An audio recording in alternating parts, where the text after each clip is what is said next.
guys, welcome back to today's podcast. Today we have the amazing Jack, also known as Skin by Jack on Instagram. She is such a beautiful, lovely esthetician. We actually met virtually through Instagram, and I'm just so excited to talk about her solo journey for you guys to get to know her a little bit better. So can you just tell us a little bit about yourself? Yes. So as you know, I'm Jaclyn. I'm from Fountain Valley, California.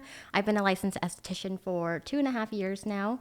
So I started out working for someone else for about 18 months, and then I decided I wanted to go solo. Actually, I take that back. I knew that when I quit my office job, I wanted to be solo all along. Yeah. So, when my time commitment had come up, that was the plan all along. And Wow. so, it's actually next week is going to be my 1-year business anniversary. That's so exciting. I feel like I was just talking to you and you had just opened up your business. So you worked a job before. Yes. And then were you like saving up to go solo?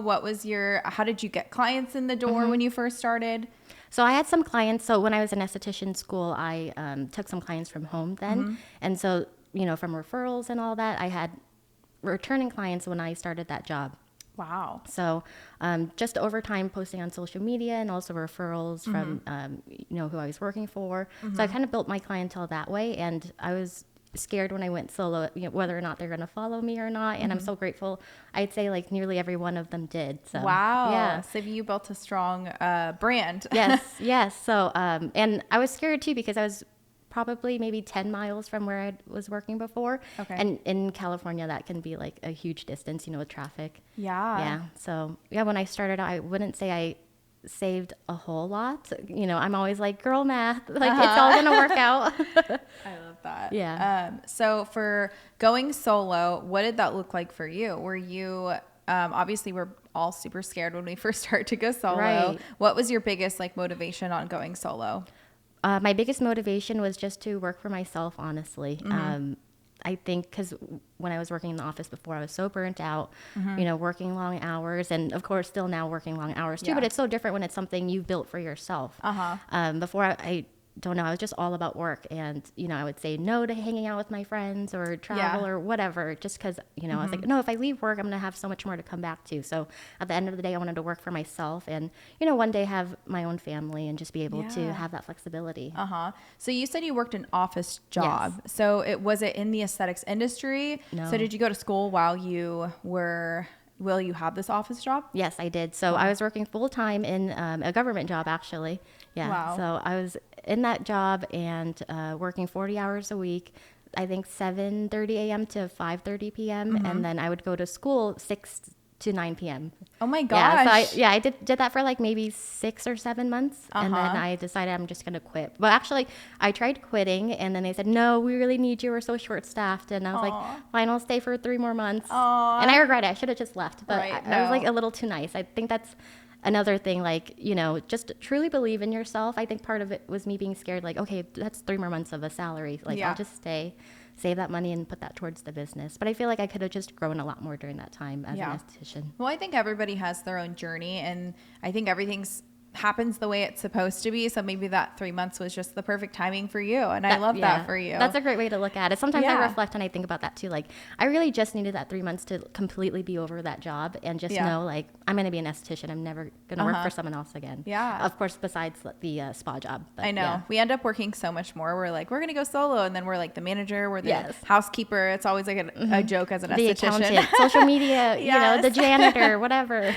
That's so amazing. And so for you, going and becoming an esthetician, what inspired you to become an esthetician? It's kind of funny, actually. Like, I had no intent on becoming an esthetician. Really? Yeah. So I just, I think I was at a point in my career where I was like, oh, do I go back to school or do I kind of like find something else? Like, I was just kind of bored with my job at the same time. And so my lash artist friend, she started offering classes. And so I wanted to just learn, I guess, and just practice on friends and family. Had no plans on, taking clients. So when she's like, oh yeah, when you create content and, get new clients, I'm like, new clients, like, I don't want to meet anyone. Yeah. So from there, just working on friends and family again, she told me it would be a good idea for you to get your esthetician license since you are, started making some money on the side. I'm like, you're totally right. Like, do things the right way. Of course, learn about like sanitation, everything. So I decided to go to school. And when I was in school, I actually, so like I mainly offer facials, like that's my niche. But when I was in school, I hated doing facials. Really? Yeah, and I tell my clients all that That's time. so surprising. Yeah, I know. And they're like, "Wait, why are you doing my facial right now if you hate it?" I'm like, "No, I don't hate it now." But what I mean is, like, in school, they teach you like a very structured way in how to do things, right? And it's like so boring. And, and it's like it's not what you want. So Yeah. It was just not fun. Oh my gosh. And you start to learn your own flow. I think that's the thing that's really interesting is when you go to esthetician school. I mean, you went for primarily lashes. Now you do facials, which is actually really interesting to me because I think that a lot of estheticians or people go into wanting to be an esthetician and they think that they want to specialize in something, and you may along the journey may realize that you're like, oh, I actually do enjoy this more because you do get to make things your own, especially when you have your own business. And I think that's just so amazing. So for you, you started with what lines? What did it look like when you were opening up your own business and going solo? What were the things like, I guess, did you have like a checklist of things that you needed? Did you find inspiration from others? What was your journey through that process? Honestly, a little bit of everything that you mentioned. So I, of course, knew all of the protocols that I learned from where I was working. And so I knew I wanted to work with those lines, which were PCA, Lemieux, Circadia, and also kind of picking your brain. Like, you've been, such an inspiration and such an amazing support system for me since I started. Aww, yeah. It's been great. Like, talking to you about, should I carry on Face Reality? Should I get a hydrofacial? And which, I'm working with both those companies now, which is so good. But do you feel like, I mean, since we talked a lot during that process of you bringing on Face Reality and hydrofacial. How do you feel now? Are you super are you happy that you brought on those devices and the lines? Yes, so happy. Face Reality has been a game changer for my acne clients, and just even for my business, it's been so good. With the retail, there's just such an accessible line, and I love that you can not only offer it for your acne clients, but also, your everyday clients. Oh yeah. It's such a good line for just basic, like, great quality skincare. Exactly. And it's more affordable, obviously. For sure. It's such a good line. And then hydrofacial. Are you taking a lot of hydrofacials now? Are you super excited about that? Yes, taking a good amount of hydrofacial clients, still building up. So I only started offering that service back in July. So I think a lot of it is me just having to talk about my services, because I get in my head a lot. I'll say it once to a client, like, oh, they saw the launch promo, I offered it, they said no that time, and then I feel kind of like, okay. But in talking to my rep and just kind of just a mindset change, like, no, I have to keep offering it and keep telling them, like, why this is such a great service for them. Because I feel like we just get so in our head about things sometimes. Like, if they say no once, like, doesn't mean it's a no forever. Exactly. That's such a good point. I mean, I can tell you so many times when I first opened up my business and I was so afraid to ask. I was so afraid to just, tell them that, hey, I'm offering hydrofacial now. And I think because it feels such a different price range, I think that was, like, for me personally, such a scary feeling. But, like, there are people that want to pay more. There are people that are like, want to try new services. So that's such a good point. I love that. Now for you going solo, again, I'm going to kind of go back. Did you kind of, when you were picking out products in your back bar and everything, how much, like, did you place? Like, because for me, I placed, like, so much orders that was way too much, and I kind of figured out as I went what products that I was actually going to retail. So I want to hear about your process with that. Yes, I bought way too much. Okay. Because I was just so excited. So, of course, with your opening orders, they always say, like, oh, you get, 20% off or 25% off, or if you buy this much, you'll get this much back. And so I just got really excited. I'm like, oh my gosh, I'm going to sell like crazy. So I bought, like, way too much retail product, and then I'm like, oh, that doesn't really fit with my business or with my clientele at the time. So kind of having to now dial it back. But early on I bought, like, a lot of products. I'm like, oh, I'm gonna offer this and that, and now it's kind of just there. So that was just like, a price you have to pay, literally. Oh yeah, totally. It's so funny because I did the same thing with certain products, and I literally I was like, I don't know how long this product's gonna sit, because my clientele doesn't need this product. So I'll be like, okay, here's this product for free with your facial today, and they feel so special. And I'm like, I know. It was sitting on my shelves anyways. And I'm like, I didn't want it to go to waste. They don't need to know that. Yeah, exactly. I'm like finding those little ways to make your clients feel special. Like, and in the beginning, it is such trial and error, and I think that's something that we all go through. And on social media, it looks like it looks like you may be killing it like in the beginning, and like you can have all this retail, but it's like, okay, we need to be strategic and smart to like what our clientele is, and making sure that we are catering to our clients and not getting super excited. And then as far as your schedule throughout the week, how many clients are you taking now? In a week, I'm probably taking about 30 clients a week now. Oh my gosh. Anywhere between like 25 to 30. That's amazing. Yeah. So, oh my gosh. I know, but I'm working like 6 days a week. I'm really trying to work on like taking time off. Yeah, I know it's a hard balance in the beginning when you're building, especially. I literally went in on like a Sunday and literally scheduled anybody that I could throughout the day. I mean, if somebody was like, hey, do you have an opening? And I wasn't in that day, I'd be like, yes, I do. Yes. I have one last available appointment at 2 p.m. trying to make it seem like I was booked and busy. But that is amazing. 30 clients. How long would you say it took you to get to that point? Because you're like a year in. That's huge. I know. Kind of from the beginning. I'm like a little bit, not, what's the word? Like, shy to say that, I guess, but early on I would say I was fully booked. Like even once I posted that I was going to go solo, and then I told my clientele, like my following, that I was going to go solo, like they booked me out like that first month, and then the second month. Oh my gosh. That's so cool. I was like, I swear I thought that you were working at a spa before and you brought a clientele. That is amazing. I mean, just how booked you are. It shows a lot about you. And how would you say that you bring back clients in the door? What is your like little secret in the treatment room? Because that's pretty good number. I guess just really treating every client like they're the only one that you have, just making them feel like they're $1 million, making sure they walk away feeling like $1 million. Yeah. Just listening to them. Like the consultation's so important, I feel. Yeah. Just like, oh, you were going to see another esthetician before. What did you like about that experience? What didn't you like? Why are you here now? Like, I'm not afraid to ask those questions. Like, why are you, like, you were with someone before. Why are you in my chair? Yeah. You're like, I need to know the answer so that we can fix the missing piece, right? Exactly, yeah. And then making sure to provide that to them. So I feel like I am very versatile, and I'll like, most of my treatments are like very clinical, but then also trying to bring in that relaxation for them. So if the client's like, I just didn't feel relaxed, like the music was too loud, or there was just like a lot of noise in the background, then I'm like, okay, I'm going to be extra quiet during this appointment. Exactly. Just little things like that.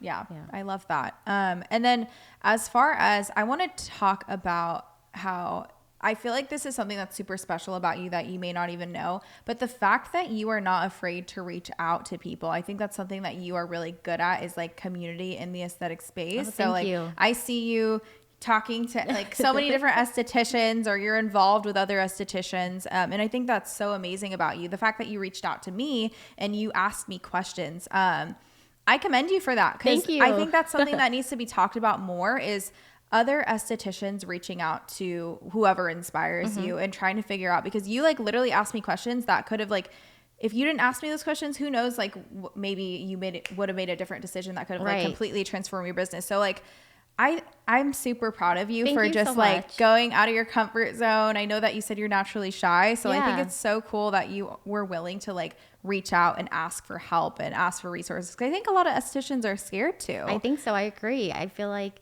a lot of estheticians are like, maybe thinking like project, and maybe think like other estheticians might be gatekeeping, or they're not going to be so open. But, we're all going through it. We're all starting out. We all, just want to be there for our clients. And so, I think that's what pushes me out of my comfort zone, is like, I know that, you have had amazing success with some lines. And so I just want to pick your brain about it. Exactly. And, the worst that can happen is like, you might not be open to sharing, right? Yeah. But at the end of the day, it's like just building a community, I feel. Yeah. Exactly.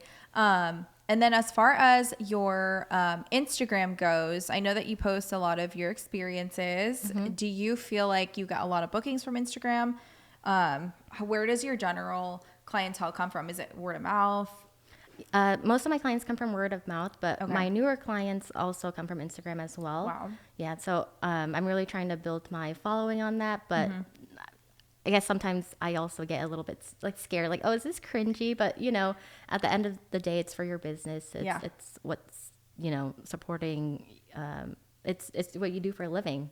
So I think I always have to like, okay, don't be scared to do Yeah. it. Yeah. But I think it's also always reassuring too when someone reaches out. I'm so glad that you said that, because I was thinking the same thing, but I wasn't sure. Yeah. Or if a client's like, oh, like when I post like my workouts and stuff, clients are like, oh, I like what you do. So, Yeah.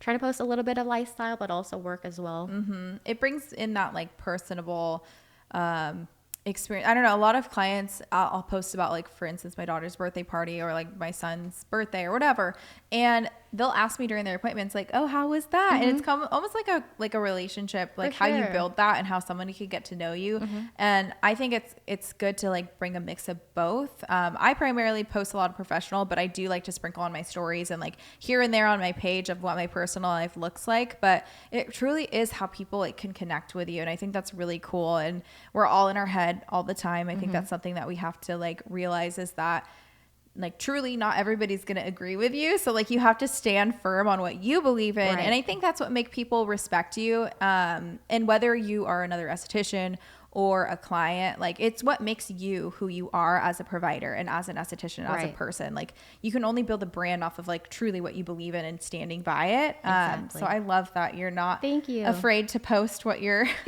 what you're doing. Exactly. Just want to touch on what you said a little bit. I think something I always tell myself in the back of my head is like, you're not for everyone, everyone's not for you. And that's just kind of what keeps me going. Sometimes you might have a new client that doesn't really vibe with you, and you feel that, and maybe they don't come back, and that's okay. Like, there might be a better esthetician out there for them. Exactly. I know I used to get so in my head when I had clients in the beginning, and I was like, well, why aren't they rebooking? Because like I'm like, I want everybody to rebook to pre-book their appointments. And so when they didn't, I was getting in my head so much. And then I realized as time went on, I was like, oh, they just like weren't the client for me. They're not. I want people who are coming in every 4 to 6 weeks. And if you aren't doing that, like I'm okay with you booking an appointment. Of course, I'm not going to like shun you from that. But my dream clientele is those who book every 4 to 6 weeks. And so like it just takes time and patience. And I think that's something that we have to just keep telling ourselves and keep pushing, is like little reminders, is like we're not going to be perfect for everybody, just like you said. So I hope that encourages anybody watching if you feel that way.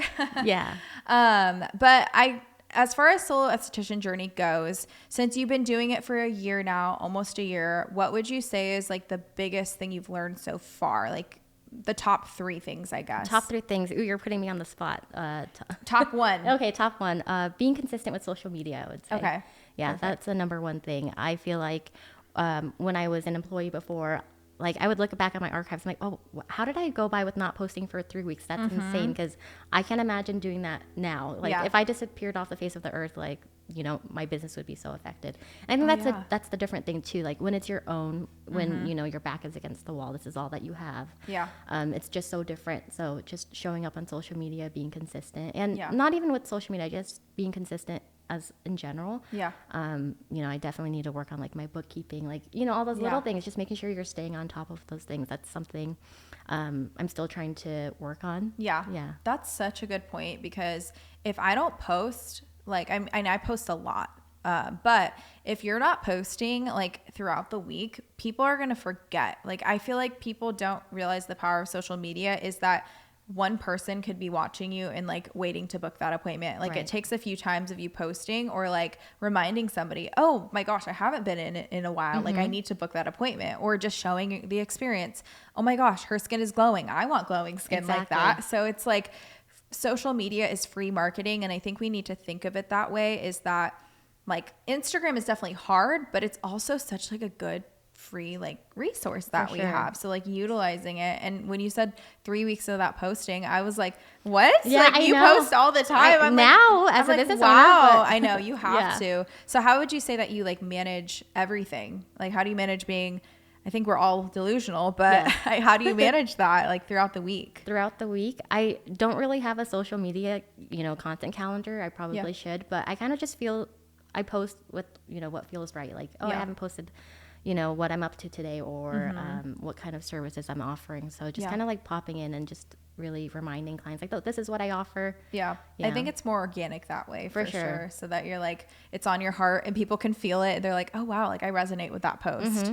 But as far as anything else goes with your journey, is there one last piece of advice that you would give? one last piece of advice. Just take the risk, I feel. Yes. Like with everything, going off and starting your business, whether it's, a particular, line that you want to carry, just take that risk. Because I feel like that's what's made me successful up to this point. If I never quit that office job, I wouldn't be here now. I wouldn't be happy with what I'm doing. Let's see. Face reality, hydrofacial, like I can't believe like these are things that I'm doing now in my business. And if I didn't take that risk, it's just crazy like what can really happen when you believe in yourself. And also maybe a little bit delusional too. Yeah. But I just always think like everything's going to work out the way that it should.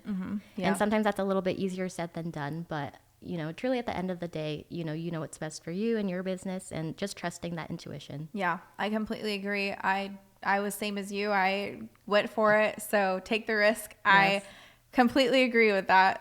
But thank you so much today for being on the podcast. Of course. It was such a joy getting to know you and hearing your journey. And I know that this will be very valuable to other estheticians in the industry.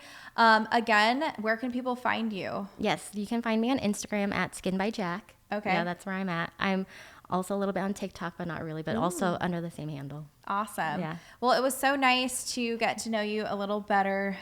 Thank you so much again for being on the podcast. Make sure you like, comment, and subscribe, and we'll see you in the next one.